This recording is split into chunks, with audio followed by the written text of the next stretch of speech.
Thanks very much, Greg. Good afternoon, everybody. Again, Jens Hinrichsen here with Robert McDonald. And we're here to talk about two very exciting innovations in our space. The first of which is being able to now truly know who is behind the device, not just guess or have probabilistic signals, but deterministically know who's behind the device, as well as phase out passwords. And we figured the best way to actually demonstrate this is to song.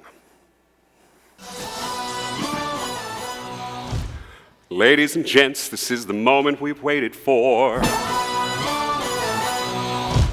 Don't have to doubt who's behind devices anymore.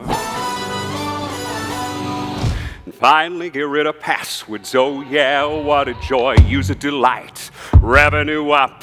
Fraud and risk are left behind. One Cosmos is the first, the very first of its kind, helping revolutionizing every business around. No more data to be hacked, stolen, and getting no fines. Just surrender because you feel the feeling taking over. True trust, it's freedom, it's flooding open. It's a salesman in the pulpit, can I trust him at all? No more passwords to remember, truly know who is who every time. So tell me, do you want a demo?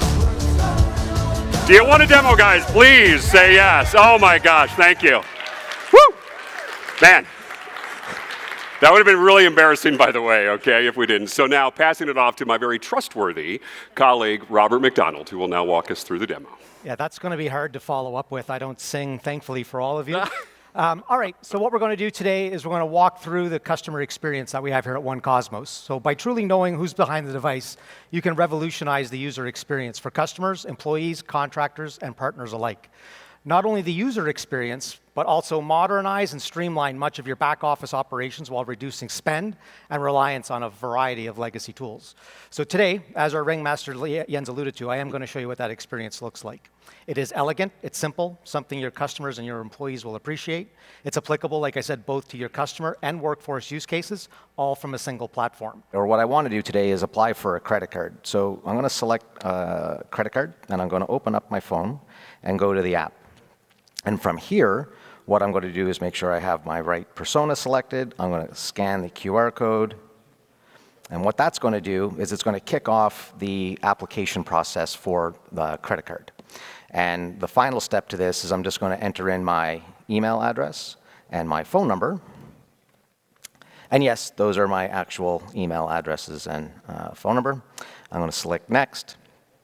And what that's going to do is that's going to send everything your team needs to approve me for a credit card.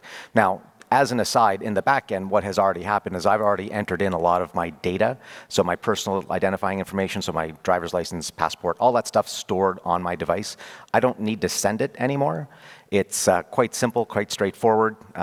It stays on the user's device. You no longer need to manage that. So from a privacy perspective, it works really well. Okay, let's go in and do something a little bit more mundane, a little bit more day-to-day. Let's transfer some funds around. So I'm going to log in here again. This is our passwordless experience to log into your institution.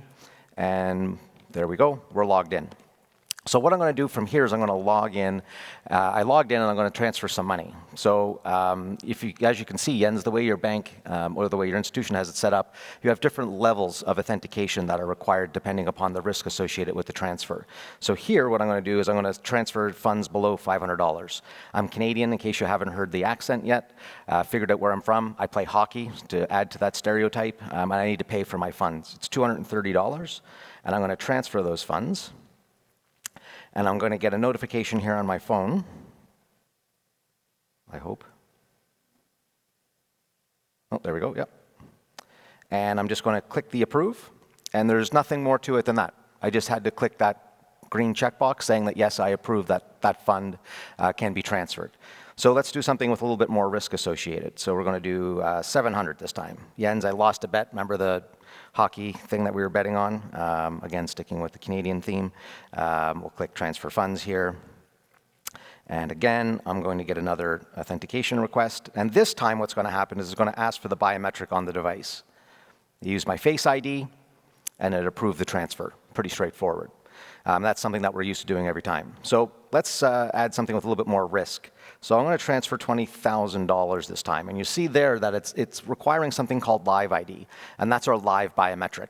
And what it does is it looks at a biometric that I've given at the time of the account opening, and it compares the two of them to make sure they match. So it can only be me. And that's the whole intention here. So let's transfer those funds. I'm going to get another authentication request. I'm going to click the green checkbox, but you'll see this one's a little bit different. So I have to turn right, turn left. So what it did is it asked for a liveness check. It wanted to make sure that it wasn't a picture, it wasn't a video. It randomizes those requests to turn left, turn right, blink, smile, so you can't kind of record a video and try to mimic what's going on there. So, oh, it's asking me to do it again. I must have hit the wrong button. Sorry.